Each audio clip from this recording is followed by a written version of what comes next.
Hey everyone, welcome to the Keep 'em Healthy podcast. This is your host, Jamie. We are locked in on season 4. This season is going to be full of curiosity, learning, and great conversation. If this show is helpful to you, please share these episodes and follow this podcast on your podcast apps. Thank you so much for listening. Let's get this conversation started.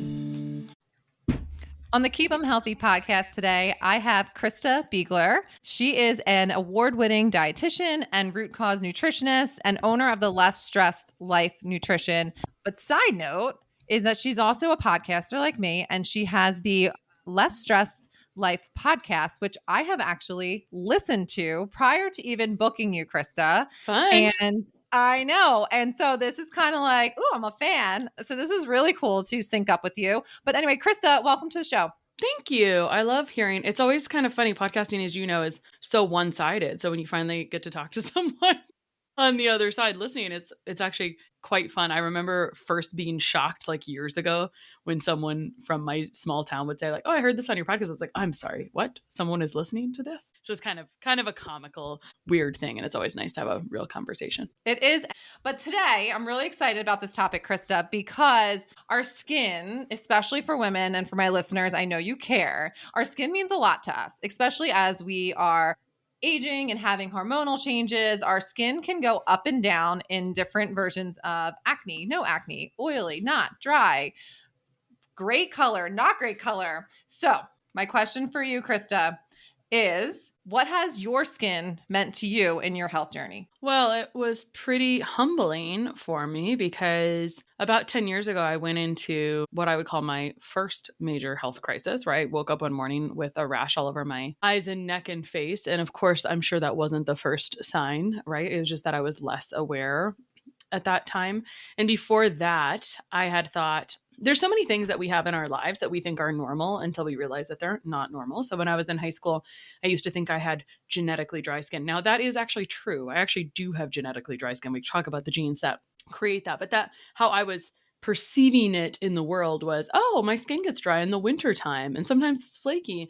And I thought it was genetic because my sisters had the same problem. And so it was a little bit of this like throw up your hands and like, this is how it is. And I think we tend to have that experience before something makes us desperate, like my big health outbreak around a decade ago where I woke up and it was like, oh, this isn't normally how this acts. And so skin is a little bit tricky. And I will say like, I think that any symptom you can hide feels different than symptoms you cannot easily hide, because what it does is it points at, it illuminates one of the most vulnerable emotions of the human race that no one wants to really admit they even have, which is shame. And so often skin stuff or skin issues will drive people to making a change or to doing something when they had other signals or symptoms that they were able to hide, right? Like, if you're not pooping every day, most of the time, like, who cares, right? But it's like when it starts to show up on the skin, it suddenly becomes more emergent. So when I think about what skin means to me in that story, it was initially a complicated relationship. Now I look at it and I'm like, well, of course, right? And when I think about this being a positive, it's taken a long time to get this way, to be honest. But it's like, oh, well, at least this is a skin issue and it's not cancer, right? Because all symptoms are just signals from the body trying to tell us something until they get louder and louder and louder. So skin is like, I always kind of joke, skin is like the weight loss of skin, right? Like skin issues are like the weight loss of skin. They're like a vanity metric for us, right? And so especially for women, as you know, and I always like to acknowledge, like, we don't blame ourselves for being humans. That's fine, right? We all want to have, and there's a lot of pressure, I think, societally as well around skin, of course, right? So that's a little bit about my skin story. I feel like it's been kind of interesting. And I think probably everyone's got their own story as well. Do you have a skin story? I don't have a skin story so much as to the point where I will say this. Once I changed eating like whole foods and drinking water instead of other things, I will say the pimples and the acne, and I used to get cystic pimples on my neck. And then when I cut out corn, it went away. Like weird connections. So it totally taught me about things about myself. When I changed my diet, things in my skin changed. So obviously it's connected, right? And I do like what you say about how when your skin flares up, how it kind of forces you to make a change because of that vanity metric, because if you're not pooping, who cares? Mosey on, even though that's not good, but Right. mosey on. But when something's all over your skin and all over your face, you're like, okay, well, this is a quality of life issue because I am embarrassed to show whatever's happening to my skin.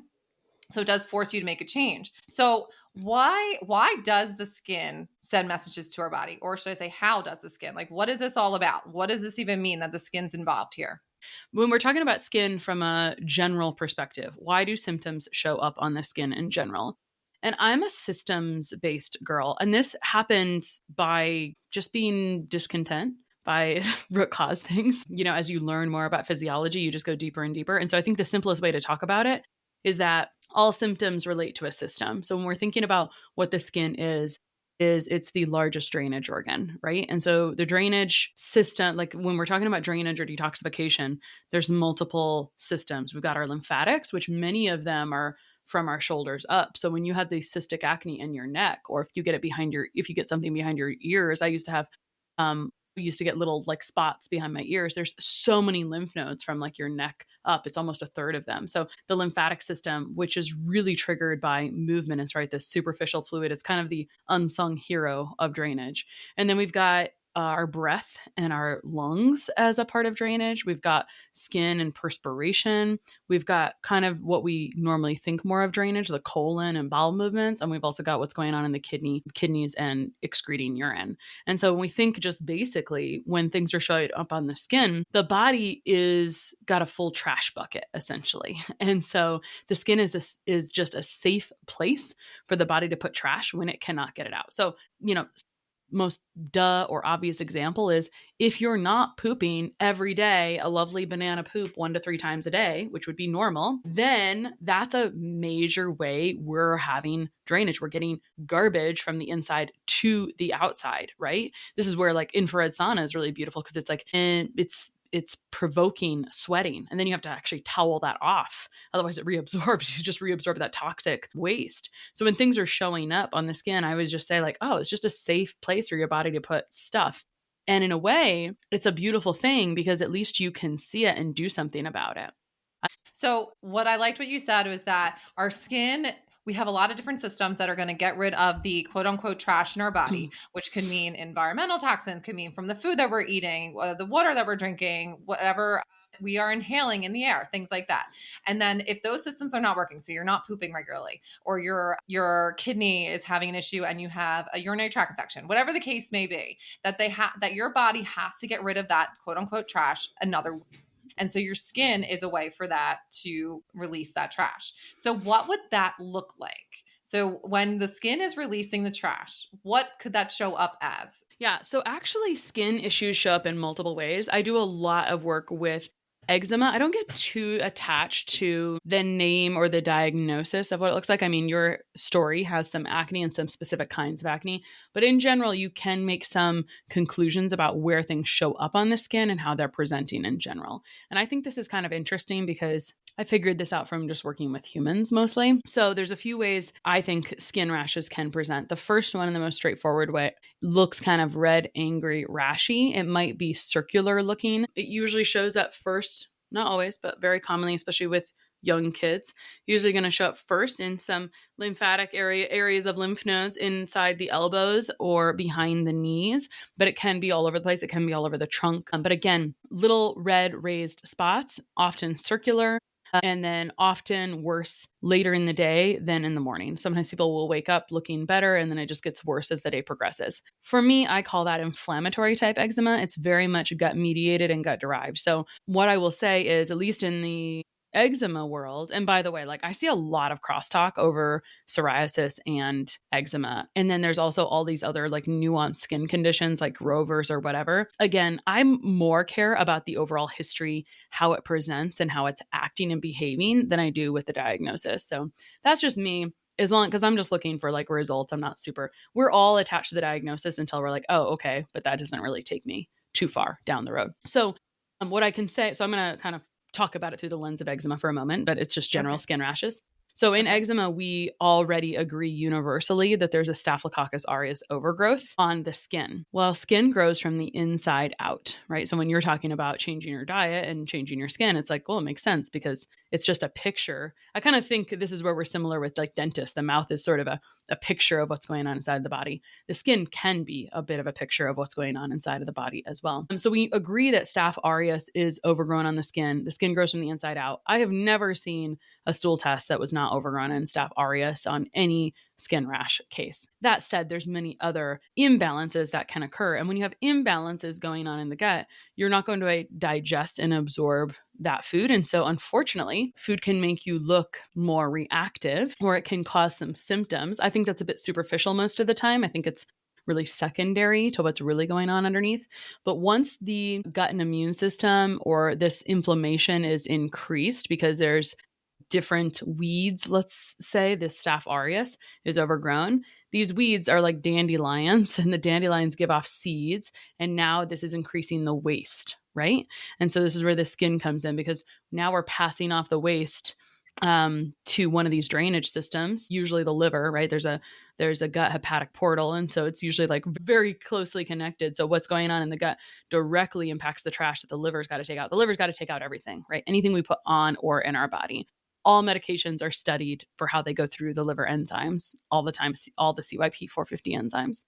And so that's going to increase the overall trash burden that the liver has to take out. And so what you'll see often, how this presents in real life, is you'll see that red rashy stuff. And then later on, or the longer you have it, some people present like this right away. There's some genetics involved. But what can happen is it becomes more dry, scaly, etc. And maybe it would look worse in the winter than the summer. Maybe it's going to be around the eyes. Maybe it's going to be in different places. That's when you know that it is you're going to say, I have sensitive skin, and you're going to pick things without fragrances because they bother you. Maybe smells bother you. That's when you know the drainage system, specifically the liver, could use a little more love because it's having trouble taking out the trash.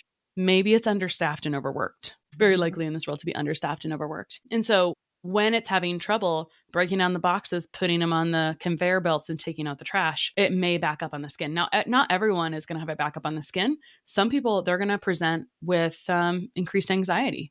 Maybe they're going to have increased heart rate. Maybe it's going to look like something different. It can be the same root causes. But for those of us that are more predisposed to having skin issues, it may get dumped out onto the skin. So those are a couple of the ways where skin issues present or why they present. And then there's even another layer that I always talk about. So that second type, that's more where the liver and the drainage systems need support. I call that kind of environmental type skin issues because you've got to look at it from all those. And I would say it's like kind of stacked like layers. You still have the first layer. You still have the gut and immune system and inflammatory component. And so it's just like a little more it's just a little more layered, or I'll call it more complex, where you've got to support more systems more fully and completely to get to the point you need to be. And then the next or last kind of subset of how I think skin issues present are really stress mediated. So you'll usually see that this became really common in the last 5 years, where stress was a huge trigger. They're like, and a lot of it was hand eczema. Hand eczema is like a dead ringer for this one. And so with this specific one, it's usually like a combination of all three things. But to just go support gut and drainage doesn't necessarily work because the system is sort of in this nervous system overdrive situation. And so it's in an overall depleted state. And so you actually have to go in and support the stress hormones before anything else. Otherwise, it's like all kind of freaking out. It looks like hypersensitivity or overreacting to everything that you put on or in your body, essentially. And so that's kind of how I bucket it, because you could create all kinds of other types or whatnot, but I think the fewer buckets you need to put things in to help people understand what system needs to be supported helps. I'm always looking to like simplify a complex topic overall. Right. And the other object of it is to simplify it, but then to target, okay, here's the next route. This is what's going on with your skin. This is what it's presenting with. So here's how we're going to target the systems and work our way to have a less stressed system inside your body. Yeah, that's a very good way to say it. Absolutely. So my next question is for this. So let's just say you have that type of eczema where you have flagged, you're like, okay, the liver is overworked, and understaffed. And so what is your first go-to advice in this situation? So the first thing I want you to know is that there's not going to be great testing for this. There is some, but it's a little bit indirect. So I think that's important because we always think that testing is going to give us all the answers.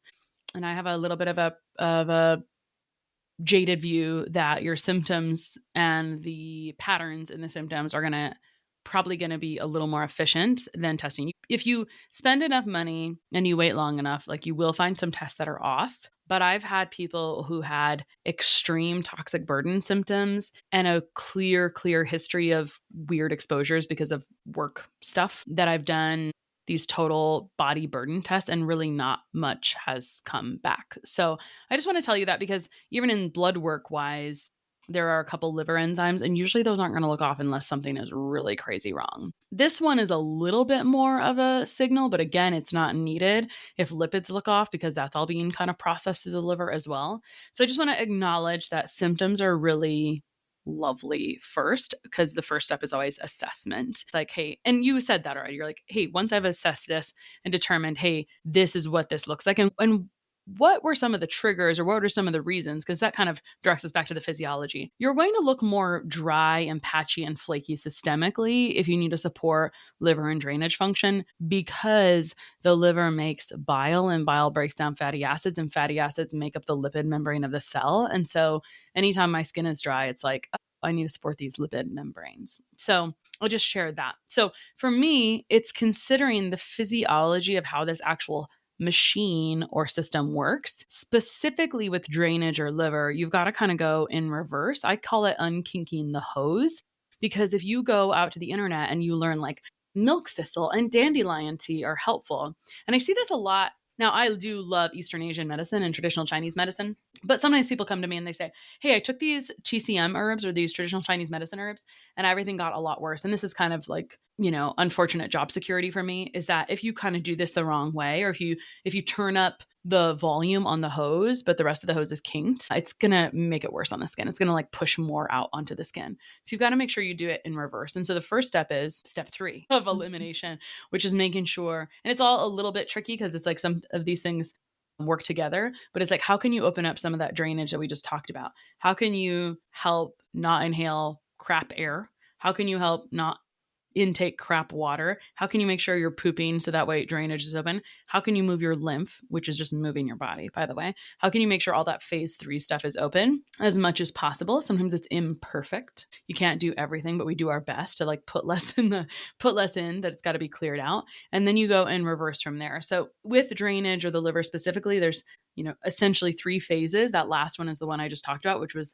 the drainage. And I mentioned this already. I think analogies are great. So imagine it like phase 1 is breaking down boxes, and it's very nutrient dependent. You need a ton of nutrients to do that. Phase 2, and some of those that you would Google on the internet would be like dandelion or milk thistle. And so if you are, again, turning it up at phase 1, it's backward. Like you can't do it that way. You got to unkink the hose, right? In phase 2, we're loading all of this trash. We're breaking down the boxes, but then we're loading these boxes onto 6 different conveyor belts. So in phase 2 detoxification, there's 6 different processes or conveyor belts. All of those very nutrient dependent too. Sulfation. Maybe you've heard of this. Methylation, right? Of course, the listener. Often people come in and they're very attached. There must be some real influencing people that are very love talking about methylation.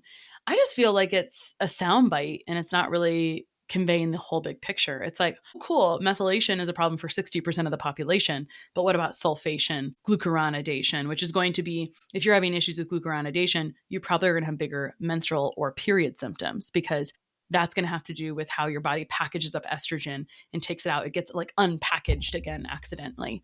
And so, and this is important because it's extremely common to see skin flares or skin symptoms increase around ovulation and menstruation. This is not random. It's the fact that if you look up phases of hormone increase and decrease throughout the cycle, the biggest spike is right before ovulation. And so what goes up must come down. So when we're fluctuating hormones, which we will naturally do throughout the month, but especially during ovulation, right after ovulation and right before menstruation, we're going to have a peak and then we're going to have a decrease. And right with ovulation, especially, there's such a high peak. And so if your drainage and detoxification is not working beautifully, this is all going to be quite exacerbated. And so I kind of liken it to congested freeway. It's like, oh, the freeway is already a little bit jammed, and then we're trying to take more trash out there as well. So your question was, and I'm long-winded, sorry, Jamie, but your question was, what do you do first? Well, first of all, assessment. You want to make sure you're on the same page as someone. Like, are we in agreement? This is part of the issue. I just want to make sure people understand it, right? And then I want to work in reverse. So opening up drainage pathways, some of the every part of this, as I said, is very nutrient dependent. And so I love this topic because we often think detox means, oh, I restricted food, so that was detox. I'm like, that's not what I think about at all when I think about detoxification. I can understand where we come up with that because we're putting less garbage in the top of the funnel. But detoxification is essentially a machine with a bunch of workers. And when the workers are not showing up for work, the body's got to steal from other places. So for me, in phase 2 detoxification, one of the most effective things that you can do first is amino acids, because a lot of the nutrients in phase 2 are amino acids that help all those other conveyor belts function. So specifically, those amino acids be like cysteine, methionine, taurine, etc. Okay. So are you supplementing then, or that are you providing, is that through foods? Like what's your go-to route for that? Yeah. So first of all, how does anyone get amino acids is the first question. And you get amino acids because we all learned this like sometime in our lifetime. Amino acids are the building blocks of protein. And so it's very normal for, I'm sure, probably you too, but my clients come in and they're like maybe the healthiest person in their friend group, right? So they're already eating very well. But I always joke that you can just put on my tombstone that no one was digesting. I got like 3 big tenets. I think we got to support forever. And one of them is digestion. So I don't think anyone is digesting. And the reason for that is because stress is so up and down for us all, whether we like it or not. And unfortunately, it's rather unconscious for us. But at the first signs of stress, one of the first things that happens is our stomach acid gets suppressed because our body doesn't really prioritize. Of course, it absolutely doesn't prioritize any digestion if stressed. And we may not think of stress, but we've all eaten at our desk. We've all eaten and multitasked. And that can be read as the body as stress or not really digesting. We've all not chewed 20 times before eating, right? And so if we're not digesting protein beautifully, we're not really absorbing amino acids. And I find that people usually are not. So typically I'm going to supplement with a comprehensive amino acid product. I like one that cleans up after itself with calcium D-glucarate in it as well, because it kind of helps. That's just a little supportive ingredient that helps with that glucuronidation to help package garbage up. And so, because you got to it's a delicate dance of like helping put the workers back on the machine and then also helping clean up after things as they go. Because everything's already a mess. There's already like trash all over spilling out over the trash can. And so this is the challenge with skin issues is that, and hopefully I was making this really clear, but if we do things in the wrong order, it'll make everything worse. And people are pretty familiar with that, but this is kind of the vein or the issue with people who may not understand skin stuff as much is like you may accidentally create a bigger rash by kind of doing something too aggressive too soon. With skin issues, I do not recommend going big guns detox work initially. You will tend to cause a lot of drama. And personally, I don't like a lot of drama. I'm like, let's just clean this up efficiently, but gently and gradually, and let's not cause more flares along the way, if at all possible. Yeah. And I think the people, your clients that are suffering from the skin issues will agree with you and say, I prefer to not have this become a super flare up. I'm already uncomfortable with whatever is happening with my skin. So let's chip away at it. And then just goes with like everything in moderation type situation. You don't want to just fire big guns at something when your system is all kinked, and then therefore you make a bigger problem than you already have, which is not what we want. And even if people tell you that they would be okay with it, they're actually not.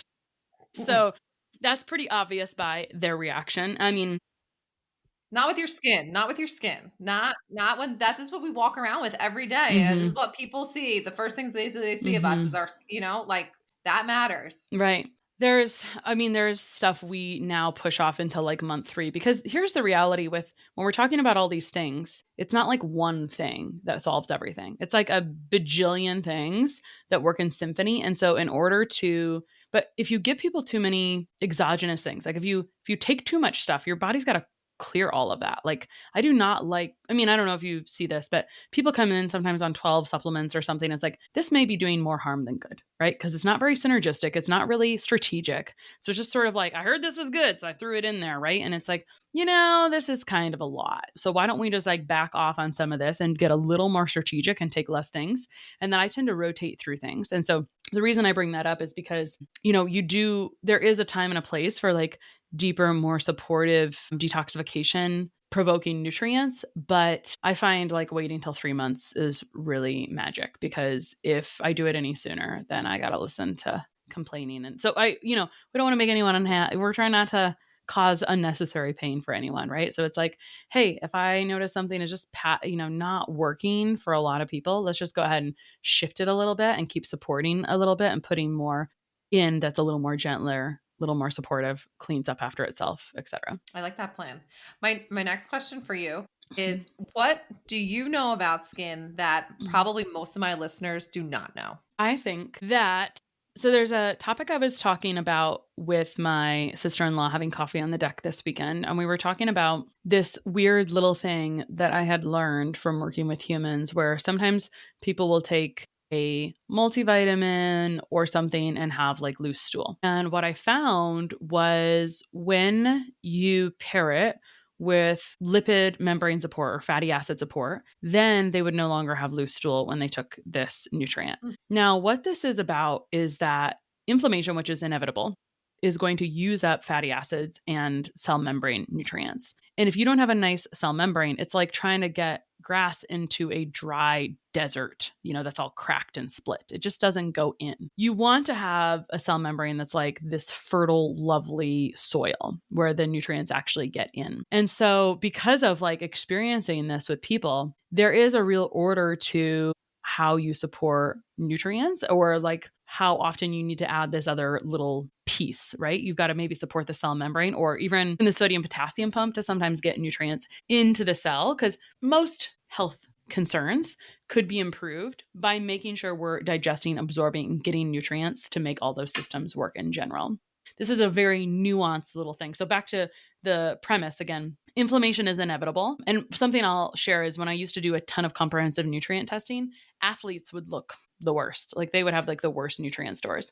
That's because there's a lot of intentional inflammation going on when they're lifting weights, breaking down muscle, etc. And so their fatty acid status is getting really used up. It's just this buffer for inflammation. It's getting really used up. And so they're not really getting nutrients into their cells. So a lot of their fat soluble nutrients are very low because you need those fatty acids to help move around. A, D, E, and K, vitamins A, D, E, and K. And the other nutrients and minerals specifically we're not getting into the cells. So you were seeing like massive deficiencies in nutrients overall. And I think that that's a kind of a cool little pearl that maybe people don't realize or know. And so I always like to take things back to like, okay, what's the physiology of how this is working? Because if it makes sense in our brain, then it's something we can use forever, right? Because it's going to happen again.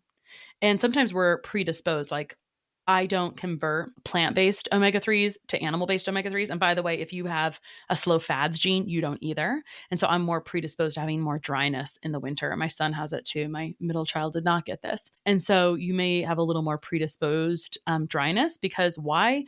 There's multiple factors. Skin's like tricky because it's inside and outside work. And so what's happening often for most places, for us, you and I specifically, is it's getting drier outside. The humidity in the air is being lost. We have forced air dry heat pushing out. And so the humidity in the environment is less. And so it's drying out from the outside, which is exacerbating any problems from the inside as well. So this lipid membrane or cell membrane support topic is pretty cool. And I think in general, it's progressive and becoming slightly more mainstream to talk about the health of the cell in general. And so I think that's a really beautiful thing because the cells make up the tissue, which makes up your skin. Right. And if we're not supporting the cell, then we're not supporting our skin. So when you say lipids, so would you mean like, for instance, or fatty acids with your multivitamin, taking the multivitamin, making sure you're taking it with like cod liver oil or some type of fish oil? Is that what you're talking about? I totally mean that. And actually, let me give a couple more examples because I think it might be important. So if my liver does not convert, because I have this FADS gene, and whoever else is listening who might be a little more predisposed to being dry, you might have this too. Genes just kind of control the speed at which an enzyme reaction is going to happen. So my FADS gene is slow. So it's just not efficiently converting EPA, ALA, like what you might get from chia seeds, into EPA and DHA, which you're only going to get from something that has a liver. And so you're pretty much from our dietary sources, the only real sources of this are fish, fatty fish, salmon, or like black cod is one of my favorite fatty fishes. You might get a tiny bit from like grass-fed meats. It's not as dramatic whatsoever. I don't consider it to be enough. And then the only real like vegetarian source is really algae, because there's kind of like this goofy, side thing for algae. It's got, other processes that it's doing. So if my liver's not converting that well, then I've got to go get that direct type or that direct source overall. Otherwise, I'm going to overall just like my body needs this to go counter inflammation. And so my point is, what would be the screening for, do I need to add this? If I have dry skin, it's a really valiant option to add some kind of omega-3. Of course, quality and sourcing makes a big difference. I would appeal to all listeners that dosage makes the biggest difference, because most people are taking like 1/8 of what they probably should take to actually see a meaningful difference in a decent amount of time. So if you're just dry, that's going to be a thing. Or if when you take specifically mineral containing supplements, and if there's loose stool, that would be a real big dead ringer. This actually came up with my mom. I see this more in the aged population, I would say. Not completely, but like there's more, my mom has an autoimmune condition. And so there's more inflammation for longer.